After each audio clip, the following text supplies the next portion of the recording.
across the world, we go about our daily routines, calmly, confidently coexisting with nature. But at any moment, that confidence can be shattered, and we are reminded that nature has the upper hand. When we least expect it, when we're least prepared, nature strikes. Yes.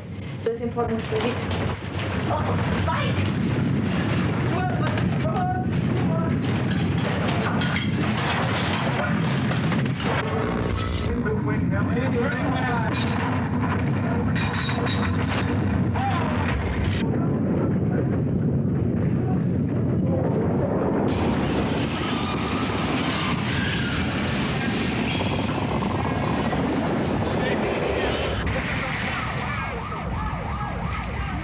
The quake that hit San Francisco in 1989 was actually centered 80 kilometers away, near a mountain called Loma Prieta.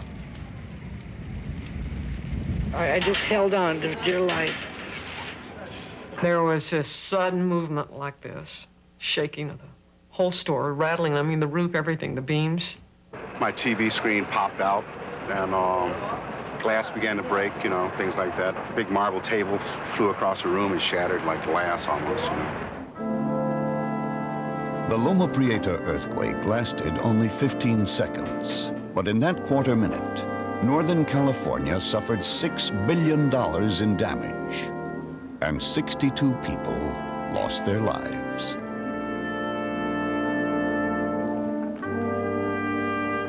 Earthquakes are not nice. The ground is moving beneath one. The very essence of stability is questioned.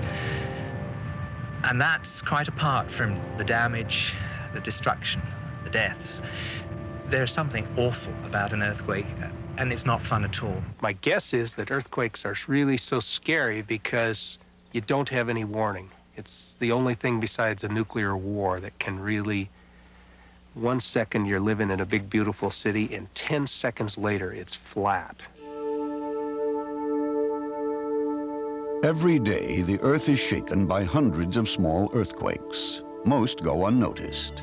They usually occur along the boundaries of the thin plates that cover the Earth like an eggshell. Driven by the heat deep within the Earth's core, the plates grind against each other on long lines called faults. When the plates find their motion blocked, stress builds up. Finally, the fault gives way. The released energy races through the Earth in the form of seismic waves. One place where the boundary between plates is dramatically evident is along the San Andreas Fault. This is the source for most of California's earthquakes. But for California, as for much of the world, the movement of plates like these is also an indispensable creative force. If we didn't have earthquakes, if we didn't have this great flow of heat from the interior of the Earth would be a cold, dead place. There'd be no continents, no oceans, no atmospheres. The Earth would be as dead and dry and cold as the moon. Everywhere you look in California, the hills are really created by the action of the earthquakes for the most part. Earthquakes have been shaping the landscape of California for eons. However, once civilization gets in the way, these creative natural forces become destructive. Yet people seem to insist on building and living on unstable ground. And as geologists and engineers warn, earthquakes don't kill people, buildings do. Certain structures, like bridges and freeways, are especially vulnerable to tremors.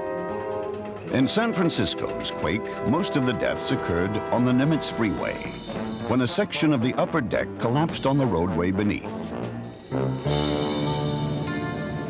Ed McVie was driving a freight truck when it happened. There was no traffic, and I was doing about 55, and all of a sudden it felt like I had a blowout. I had no control over the truck. Luckily, there was nobody beside me because I was just all over the place. I hit the brakes. In the rearview mirror, I could see what looked like the freeway falling, and that didn't make any sense. I saw cars and trucks disappearing underneath the rubble, and I just knew I was dead. I had no way of getting out of it. There was nothing I could do.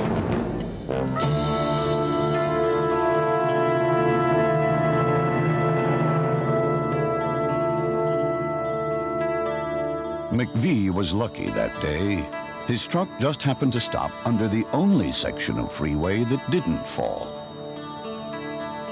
I don't deal with it as well as people think I do. I can be driving along anywhere, and all of a sudden I've got freeway falling down on top of me. Ed McVie escaped without a scratch. 42 other motorists died. Unfortunately, earthquakes in large cities are not rare events. When you look at a map of the world and plot the truly great cities of the world and compare it with a map of the great, really destructive earthquakes of the last 1,000 years, there's an almost one-to-one correspondence. Yet people continue to settle on these hotbeds of seismic activity, unable to control the forces beneath them, not knowing when they will strike.